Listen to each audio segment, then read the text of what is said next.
Bismillahirrahmanirrahim. Alhamdulillahi wassalatu wassalamu ala nabiyyina Muhammad.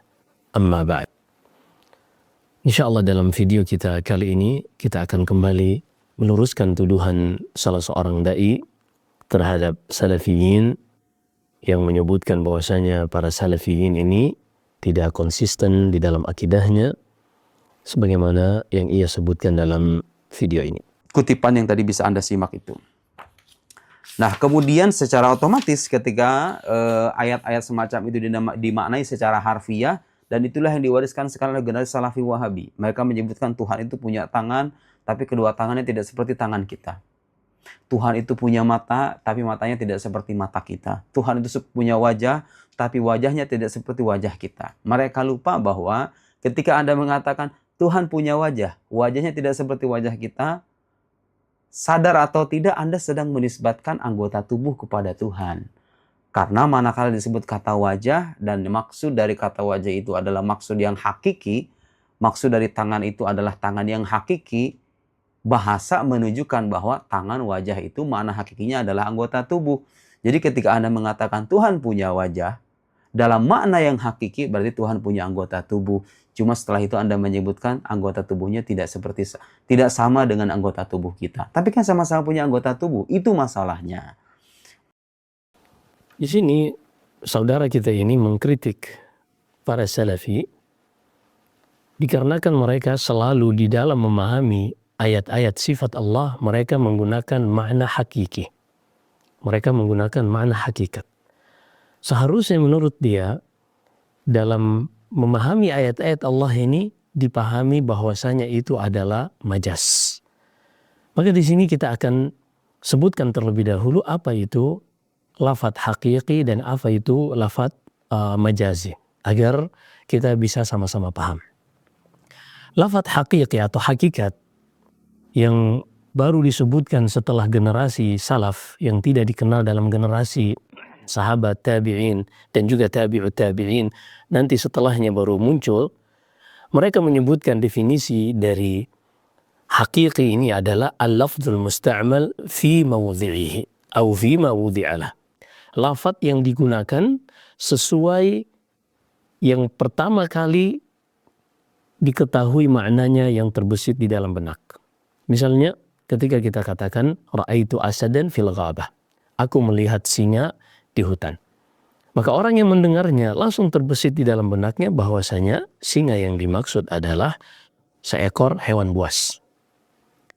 Adapun makna majazi, contohnya misalnya ra'aitu asadan yakhtubu 'alal minbar. Aku melihat singa berkhutbah berpidato di atas mimbar. Tentunya orang yang mendengarkannya dia tidak akan mengatakan bahwasanya itu adalah singa yang hakiki, singa yang merupakan hewan buas. Tapi yang dimaksud adalah seorang yang berpidato, yang berapi-api, yang sangat hebat bagaikan singa. Kenapa? Karena akal kita dengan pengetahuan kita, peliputan kita terhadap karakteristik dari singa memberikan kesimpulan di dalam akal kita bahwasanya mustahil singa bisa berbicara, mustahil singa bisa diam saja ketika melihat mangsanya, yaitu manusia yang mendengarkan khutbahnya. Sehingga mau tidak mau, lafadz singa yang kedua yang berkhutbah di atas mimbar ini, yang berpidato ini, kita harus bawa kepada makna yang lain, bukan pada makna yang pertama yang dipahami dari lafadz singa atau asad. Maka mereka menggunakan majas ini untuk mentakwil nama-nama Allah Subhanahu wa ta'ala. Seperti misalnya ketika Allah mengatakan bal yadahu mabsutatan. Pada firman Allah, lima khalaqtu biyadai. Wahai iblis, kenapa engkau tidak bersujud kepada Nabi Adam yang aku ciptakan dengan kedua tanganku? Mereka mengatakan kedua tanganku di sini yaitu orang-orang Mu'tazilah dan kelompok-kelompok yang mengikutinya, mereka mengatakan kedua tanganku di sini yaitu kekuatanku jika dinisbatkan kepada Allah Subhanahu wa ta'ala. Di sini sebenarnya ada perkara yang fatal. Kita lihat perkara yang fatal ketika setiap kita mendengarkan ayat-ayat sifat Allah lalu kita mengatakan itu majas, ini sangat berbahaya. Kenapa? Karena ketika kita mengatakan ra'aitu asadan 'alal minbar yakhtub, aku melihat singa di atas mimbar berkhutbah berpidato. Kenapa kita tidak katakan itu asad atau singa yang sebenarnya? Karena akal kita telah meliputi sifat-sifat singa.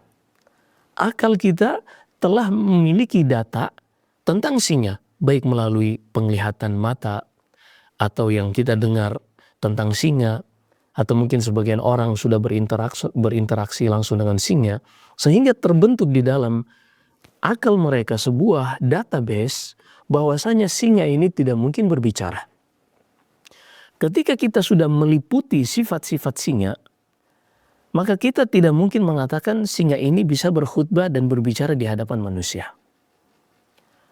Maka perhatikan di sini, kapan lafadz itu bisa diartikan maknanya bukan seperti makna dasarnya yang mereka sebut dengan majaz, yaitu ketika redaksi dari kalimat atau redaksi dari sebuah peristiwa menunjukkan bahwasanya akal kita menganggap mustahil untuk lafadz ini dimaknai sebagaimana makna dasarnya.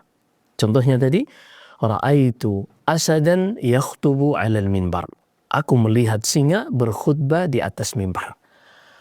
Akal kita yang sudah memiliki database tentang singa ini mengatakan mustahil singa bisa berkhutbah. Maka yang dimaksud adalah seorang yang fasih berbicara, seorang yang hebat dalam berkhutbah. Kita kembali kepada sifat-sifat Allah. Maka ketika ada seorang yang mengatakan wajah Allah itu bukan wajah sebenarnya, dan dia mengatakan tangan Allah itu bukan tangan sebenarnya, bukan makna hakiki tapi makna majazi, maka ini secara tidak langsung dia telah meliputi Allah Subhanahu wa ta'ala, sehingga ia mengatakan Allah tuh nggak pantas seperti itu. Allah tuh nggak boleh kita katakan seperti itu. Padahal yang menyebutkan Allah memiliki wajah, Allah memiliki tangan adalah Allah itu sendiri. Seperti dalam surat Ar-Rahman, kullu man 'alaiha fan wa yabqa wajhu rabbika dzul jalali wal ikram. Semua yang ada di muka bumi ini akan sirna dan yang tersisa hanyalah wajah Allah Subhanahu wa ta'ala. Maka perhatikan di sini orang-orang yang mengatakan bahwasanya wajah Allah itu bukan wajah sesuai makna dasar yang ditunjukkan bahasa Arab, maka secara tidak langsung konsekuensinya mereka telah meliputi sifat-sifat Allah, mereka telah mengetahui hakikat seperti apa Allah, sehingga mereka mengatakan ini tidak pantas bagi Allah. Sebagaimana tadi dalam contoh tentang singa, mereka telah meliputi dan kita telah meliputi sifat-sifat singa ini, hakikat singa ini, sehingga kita mengetahui bahwasanya tidak mungkin singa bisa berkhutbah di atas mimbar. Maka orang-orang yang menafikan dari Allah sifat tangan, sifat wajah, sifat tertawa, sifat berbicara, berarti secara konsekuensi mereka ini telah mengetahui hakikat Allah, sehingga mereka mengatakan ini tidak pantas bagi Allah, dan ini perkara yang sangat mengerikan, yang sangat berbahaya. Karena tidak ada yang mengetahui hakikat Allah. Allah berfirman di dalam surat Asy-Syura, "Laisa kamitslihi syai'un wa huwas samiul basir." Tidak ada sesuatu pun yang semisal dengan Allah Subhanahu wa taala. Dan juga Allah berfirman di dalam surat Al-An'am, "La tudrikuhul absar wa huwa yudrikul absar." Tidak ada pandangan manusia, akal manusia yang bisa meliputi Allah Subhanahu wa taala. Sebaliknya Allah dialah yang meliputi akal dan pandangan-pandangan manusia. Maka ini adalah perkara yang sangat mengerikan jika seorang meyakini ini, karena konsekuensinya sangat batil. Kemudian kita lihat video yang berikutnya yang konsekuensinya dia ingin mengatakan bahwasanya Syekhul Islam Ibnu Taimiyah itu tidak konsisten di dalam menyebutkan akidahnya, yang akan kita luruskan insya Allah. Walihada qala Ibnu Abbas wa Dhahhak wa Sufyan Ats-Tsauri wa Ahmad ibn Hanbal huwa ma'ahum bi'ilmihi. Dia bersama mereka dengan pengetahuannya, bukan dengan zatnya. Baik, di sini ia menukilkan ucapan Syekhul Islam Ibnu Taimiyah bahwasanya Ibnu Taimiyah menukil dari para sahabat. Dan begitulah Ibnu Taimiyah. Alhamdulillah dia mau membacakan ucapan Ibnu Taimiyah dinukil dari para sahabat, Ibnu Abbas dan selainnya, bahwasanya Allah mengatakan bersama manusia, Allah itu bersama manusia dengan ilmunya, bukan dengan zatnya. Jadi saudara kita ini, dai ini, ingin menyebutkan inkonsistensi dari Ibnu Taimiyah. Bahwasanya Ibnu Taimiyah ini tidak konsisten. Karena Ibnu Taimiyah dia mengatakan bahwasanya ayat-ayat tentang sifat Allah ini harus dipahami secara makna hakiki, secara makna dasar, bukan makna majaz. Tapi ketika Ibnu Taimiyah menyebutkan tentang firman Allah wa huwa ma'akum, dan Allah itu bersama kalian, Ibnu Taimiyah mengatakan bahwasanya para salaf dahulu memahami ayat Allah bersama kalian, yaitu bersama kalian dengan ilmunya, bukan dengan zatnya. Kata saudara kita ini berarti Ibnu Taimiyah tidak konsisten. Karena seharusnya kalau dia selalu memahami ayat-ayat tentang Allah dengan hakiki, harusnya dia mengatakan, menurut dai ini, harusnya Ibnu Taimiyah mengatakan bahwasanya Allah bersama kalian dengan zatnya, Allah ada di mana-mana. Ini perkara yang dia tambah-tambahkan dari pribadinya, dan kita akan jelaskan kenapa Ibnu Taimiyah mengatakan bahwasanya Allah bersama kalian dengan ilmunya, bukan dengan zatnya, yang ini merupakan akidah yang dinukil dari para sahabat. Jadi gini, Ibnu Taimiyah beliau tidak menerima majaz. Tapi beliau memperkenalkan apa yang dahulu diyakini oleh para salaf, yaitu dalalatul lafadz dan dalalatul siyaq. Makna yang ditunjukkan oleh redaksi dan makna yang ditunjukkan oleh lafadz. Jadi ada makna yang ditunjukkan oleh lafadz, misalnya makna singa tadi. Asad. Asad ini makna dasarnya, makna lafadznya adalah singa yang merupakan hewan buas. Ketika ada siyak, ketika ada redaksi kalimat, inilah yang akan mengarahkan makna dari lafadz ini. Misalnya, ra'aitu asadan fil ghabah, aku melihat singa di hutan, maka redaksinya menetapkan bahwasanya makna dari lafadz asad atau singa ini adalah hewan buas. Tapi terkadang dengan redaksi yang lain, lafadz asad ini atau singa ini bisa diartikan dengan makna yang lain sesuai yang dipahami oleh orang Arab. Misalnya, ra'aitu asadan yakhtubu 'alal minbar. Aku melihat singa berkhutbah di atas mimbar. Redaksi berkhutbah di atas mimbar ini yang membuat otak kita berpikir dengan database yang ada di dalamnya, mustahil singa yang hakiki bisa mengatakan atau bisa berkhutbah demikian. Jadi Ibnu Taimiyah mengingkari majaz ini dikarenakan orang-orang Mu'tazilah seenaknya mereka mengatakan ketika menyebutkan sifat Allah, sifat wajah, sifat tangan, mereka mengatakan oh ini majaz. Maka kita jangan memahaminya sesuai makna hakiki. Kita ganti dengan makna kekuatan, nikmat, kudra, dan seterusnya. Walaupun terkadang siyak mengharuskan makna hakiki. Adapun Syekhul Islam Ibnu Taimiyah, beliau mengartikan bersama kalian dengan ilmunya, karena memang siyakul ayat, redaksi ayat yang Allah sebutkan di dalam surat Al-Hadid menunjukkan makna demikian. Jadi perhatikan, kita akan sebutkan dua contoh. Contoh pertama, redaksi kalimat tentang singa tadi, ra'aitu asadan yakhtubu 'alal minbar. Aku melihat singa berkhutbah di atas mimbar. Ini redaksinya mengharuskan kita untuk mengartikan singa di sini adalah seorang yang hebat di dalam berpidato. Allah berfirman di dalam surat Al-Hadid ayat keempat, kata Allah, huwa alladhi khalaqas samawati wal arda fi 6 ayyamin thumma istawa 'alal 'arsy ya'lamu ma yaliju fil ardi wa ma yakhruju minha wa ma yanzilu minas sama'i wa ma ya'ruju fiha wa huwa ma'akum aina ma kuntum. Perhatikan kata Allah, dialah Allah yang telah menciptakan langit dan bumi dalam 6 hari. Kemudian ia beristiwa tinggi di atas arsy. Lalu kata Allah, dia mengetahui apa yang masuk ke dalam bumi, apa yang keluar dari bumi, apa yang naik ke langit, apa yang turun dari langit, dan dia bersama kalian dimanapun kalian berada. Perhatikan permulaan ayat dan penghujung ayat ini. Di permulaan ayat Allah katakan, "Tsumma stawa 'alal arsy." Allah beristiwa tinggi di atas arsy. Dan di penghujung ayat Allah tutup dengan mengatakan wa huwa ma'akum ainama kuntum. Dan dia bersama kalian dimanapun kalian berada. Ini seakan-akan kontradiksi. Allah berada di atas arsy dan Allah bersama kita dimanapun kita berada.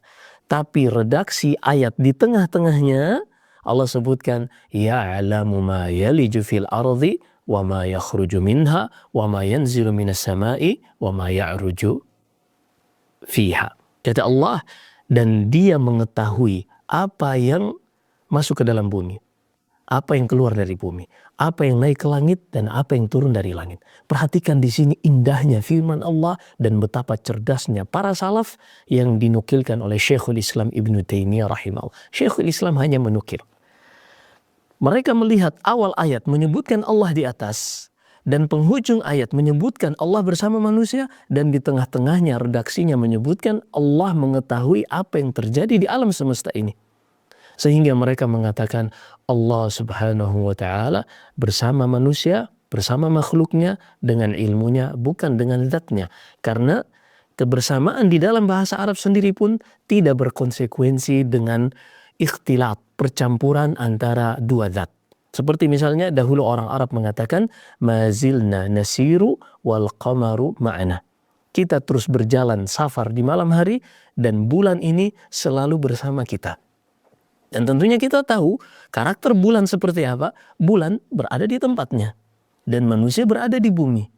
Dan ketika kita berjalan, bulan ini terlihat seperti mengikuti kita, bersama kita. Apakah antara kita dengan bulan bersatu, menyatu, atau dengan di siang hari matahari terus bersama kita? Apakah kita menyatu dengan matahari? Kita akan terbakar dan gosong kalau menyatu dengan matahari. Maka disinilah kecerdasan para salaf yang dinukil oleh Syekhul Islam Ibnu Taimiyah. Dan saudara kita ini karena terjebak dalam circle-nya aqlaniyin yang mereka selalu mendahulukan nas sebagaimana dalam Jawharatul Aqidah, wa kullu nassin awhamat tashbiha awilhu aw fawwid warum tanziha. Ini kaidah mereka bahwasanya setiap datang dalil tentang sifat-sifat Allah yang seakan-akan memberikan kesan menyerupakan Allah dengan makhluknya, maka langsung takwil.